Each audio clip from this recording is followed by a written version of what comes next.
Got this request from my old friend. Don't know if you're getting the same, but I'm about done. I'm done. I'm done. He said, "Hey, our youth are having a rally. I don't know what this means. In our church.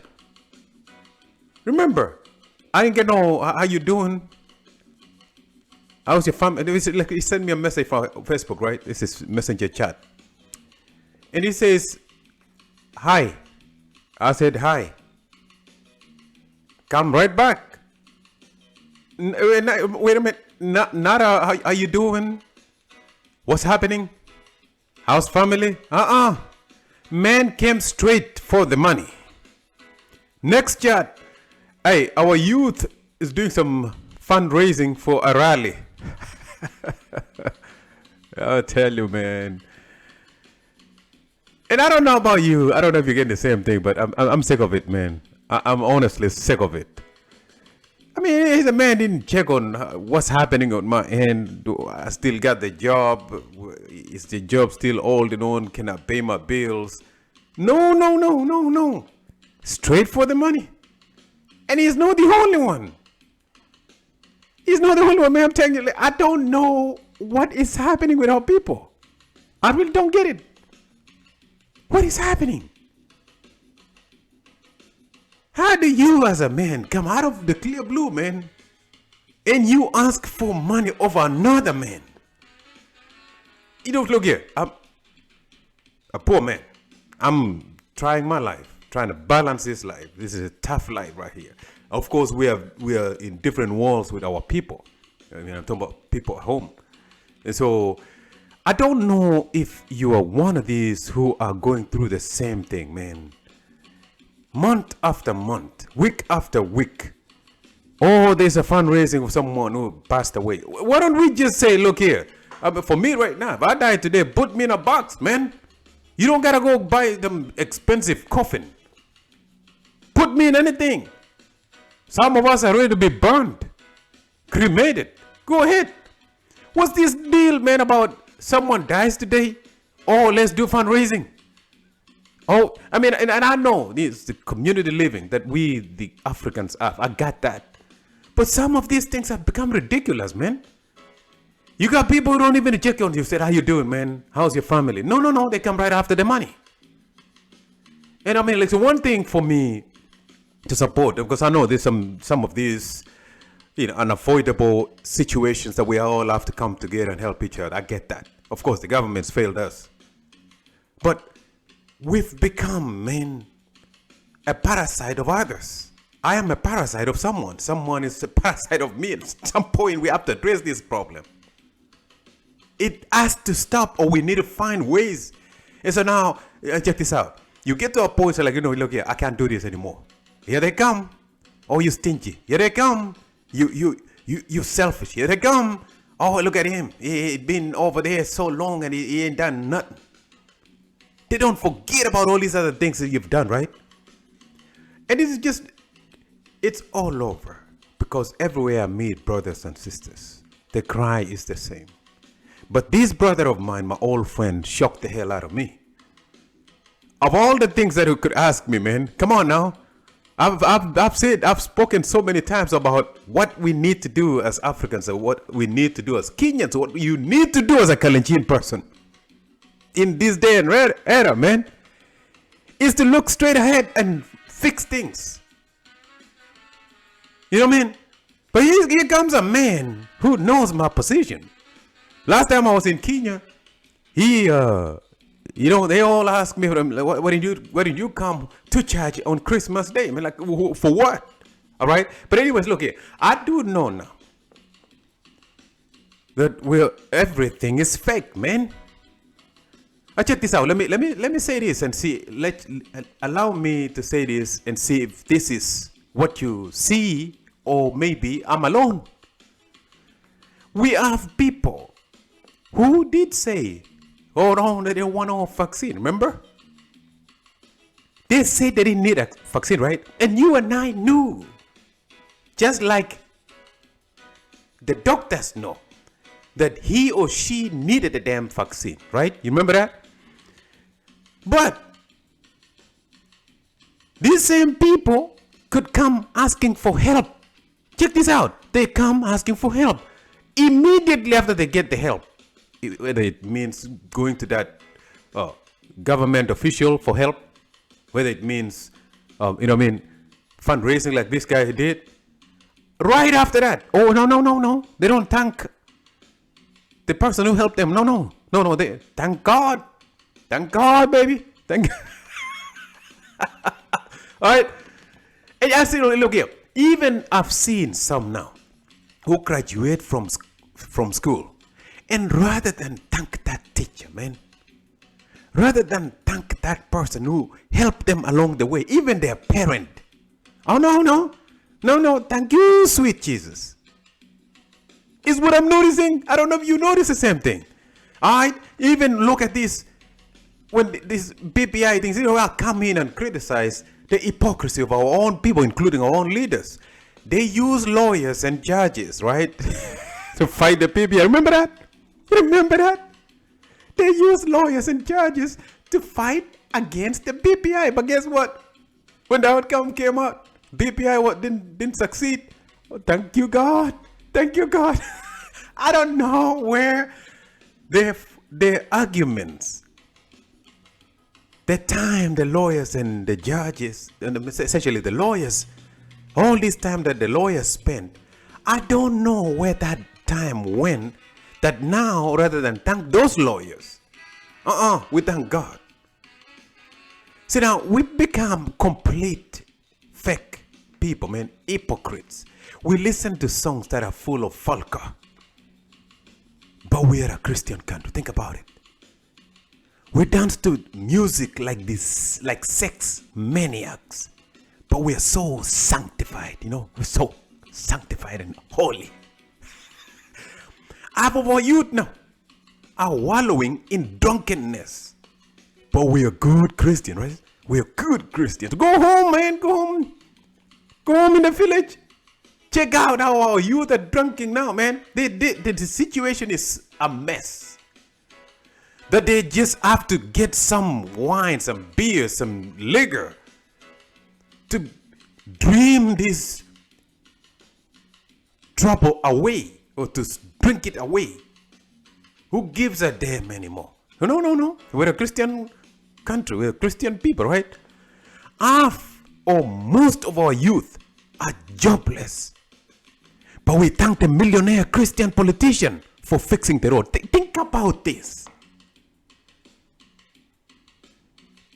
The mere fact that a road was fixed for you is reason for you to vote for this politician. Can you believe this?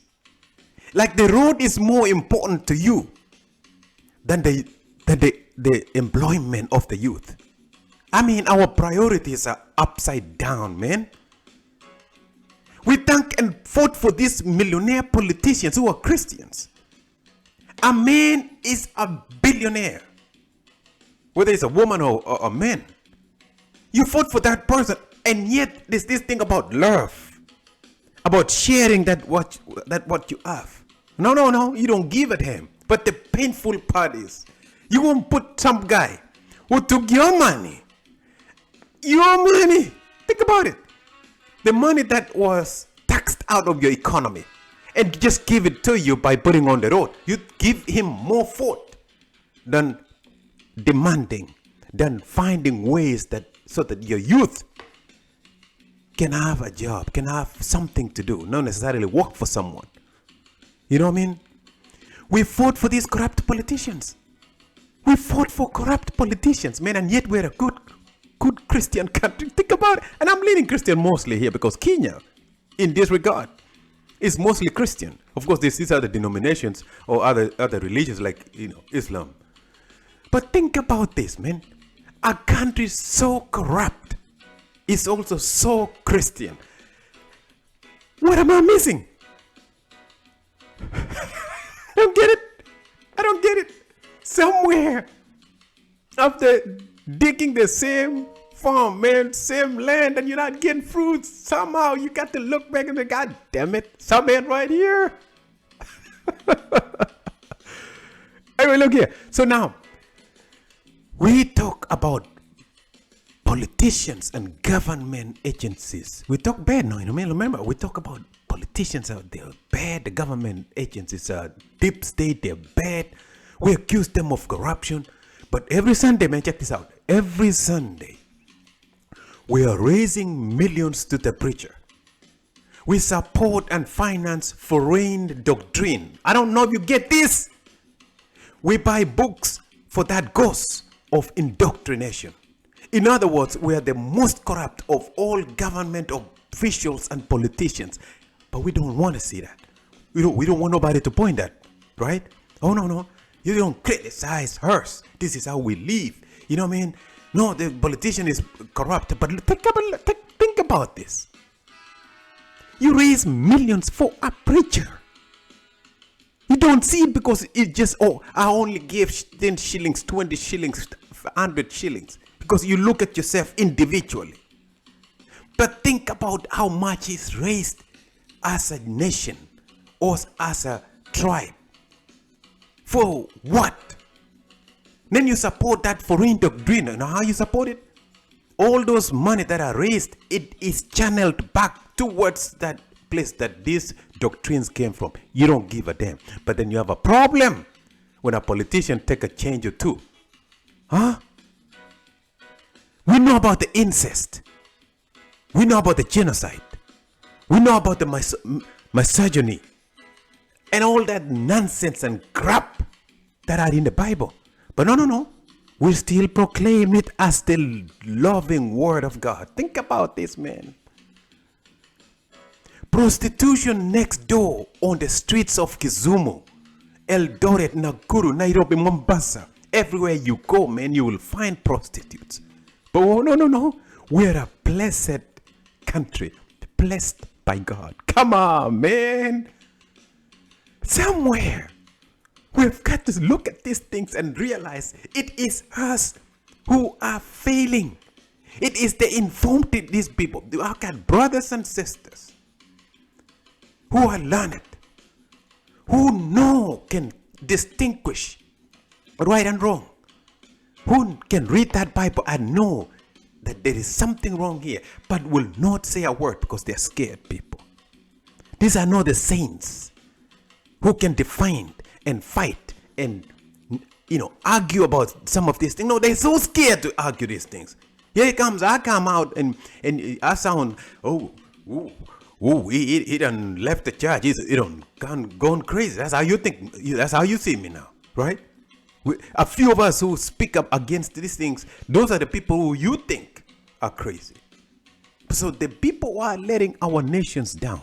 I'm gonna tell you, Fro. I'm going to tell you, in honest sense, I don't hate nobody. I speak because of what I see. I'm telling you right now, the people who are trying the best is some of us who are being hated, who are seen as crazy. But we're speaking about the injustice. We're speaking about the lying that is been ingrained in our people. And when you look back at our country, say for instance, Kenya. It's a young nation, right? Just came out, it was born yesterday, 1963. Well, it was not born, but I mean, we've been here for years, forever. It's just that when that colonizer left, we became a new nation. So the things that we do really, the mindset, the knowledge, the thinking that our people had right after the Europeans left, was still really entangled with the ideas of what the Europeans did when they were here. Here's why we're still stuck, Kana. We're still in this mindset of this is how things are.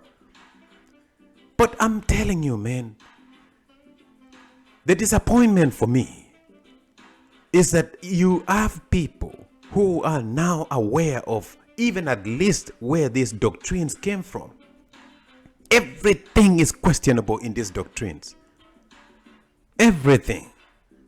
But they refuse to help teach our people.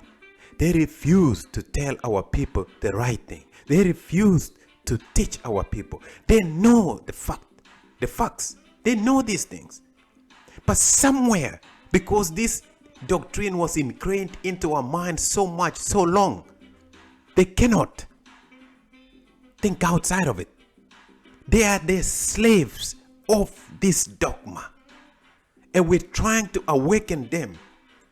Trouble is waking up a person who is sleeping, man. You get hated.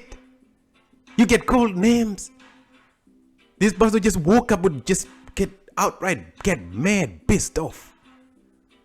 And this is what we deal with. But our nation that is going through what it's going through right now, the Kenyan country that is going through what we see right now, must let go some of these things. There is no, let's get the right politician in power. No, it's not going to change nothing. You're wasting your time. I've said this so many times. The change has to come from us. If you cannot unite, if we cannot unite for a cause, not in politics, but of course, religion informs politics and politics inform religion. Here's why we keep telling our people the way this Christianity was created was for political and social control, because it was religion that was informing politics of then. Here's why the things that are on there were associated with what was happening at that time. But people create a doctrine, a dogma, so people can follow it. So essentially, you have to control a mind of a person before you politically and economically deal with them. So this change that we keep asking, man, these ideas that we keep talking about, is that tribalism has to go away. We gotta get rid of it. Now, notice even right now, we're talking about the distinctions between Kalenjins in this political time. This is so unfortunate. Where's the laugh thy neighbor, man? Think independently. It ain't wrong to think independently. Walk alone if need be. Act according to the things that you've thought of, you've considered, you've brainstormed, and you've looked in all ways. Make a decision, man, on how to go forward in life. You can't let these things just roll on like this, man. My people, I beg you, let's change the course of this life, man. There's nobody else who's gonna come in and change our ways of life. I know there's some people who are informed. That to say informed, that don't mean going to school. There's some people who are informed, but they're scared to speak up. And you've got to come out and speak. You've got to teach others, or be open to be told or shown different. That's the problem with our people, where we say knowledge is power, but the way we act, we don't act like we know things. We don't act like we could do things different. We just want to sing along that knowledge is power. And we know that right now, that's the unfortunate direction that we're going. I see this, folks, and I can tell you, I'm telling you right now, we've got to change this thing. The setting has to change. You understand? I know. I just wanted to, drop this off, because the moment my old friend came out asking me for some money, man, I'm like, come on now. And I know I'm not the only one who's being dragged left and right like this. And you gotta make a change, man. You people who are preachers, how long are you going to continue fooling our people?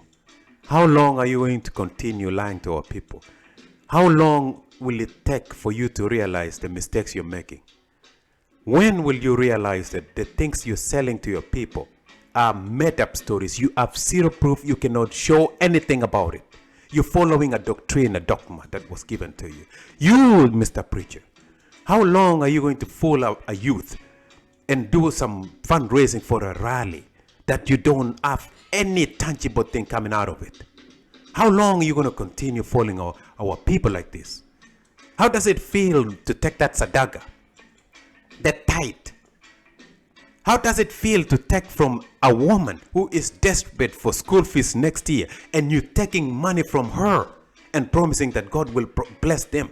A promise that you didn't get, a promise that you don't know, a God that you don't know, a God that was given to you. How does it feel to lie to that woman? Huh? Why don't you take just one extra step and look into where this book came from? How long do you walk, do you pray? How long do you build churches? How long do you read this book? One book given to you. We've told you when it was published. We've told you when it was written. We've told you how the ideas came around. We've told you these are things that were made up by people. How long do you want to take? How long do you want to continue in this route? How long? When are you going to just take a step back and teach these people? Why don't you use that church to be a revolutionary house? You cannot follow the same road that has no end and expect to arrive home. You cannot plant the same seed that you didn't see any fruit. You don't see a plant coming out of it. How long are you going to lie to these people?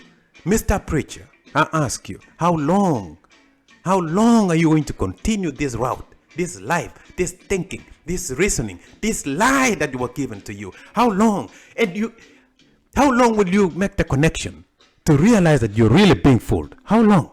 What do you want to be given to notice you're being fooled? Our people are failing to realize that this belief system, this belief thing is our downfall. It's one of the reasons that we are failing. We're going down south. I don't get it. I know where we're failing at. But at some point, let's open our eyes and open our ears. Let's listen. Let's learn. Let's read. Let's reach out. There's deep things that are more out there than what you have. Open your arms wide open so you can receive things. But to sit there thinking this is all was given, thinking that what that preacher is telling you is true, or what that politician is telling you is true, you are so lost, my brother, that I don't know if maybe we might have to wait for the next generation. A generation that can reason. A generation that can make a change. Maybe this generation right here is a lost cause. Maybe until such a time, like in Europe, where now if you run and go say some things, some folks are going to ask you, are you insane? If you go to Europe right now, you go to America right now and talk about you can bring down lightning and thunder, somebody's going to think you're crazy. You will be seen insane right now. I'm going to tell you, man. I'm going to tell you. There's some things that we still do in Africa that is an embarrassment to some other people. It's an embarrassment to still believe in some goddamn witchcrafts and stuff. You got to get up and not walk, man. You better start running. Run. I'm going to tell you, it's time to run. This is no time to wake up only. Waking up was yesterday. Walking was yesterday. Today's time to run.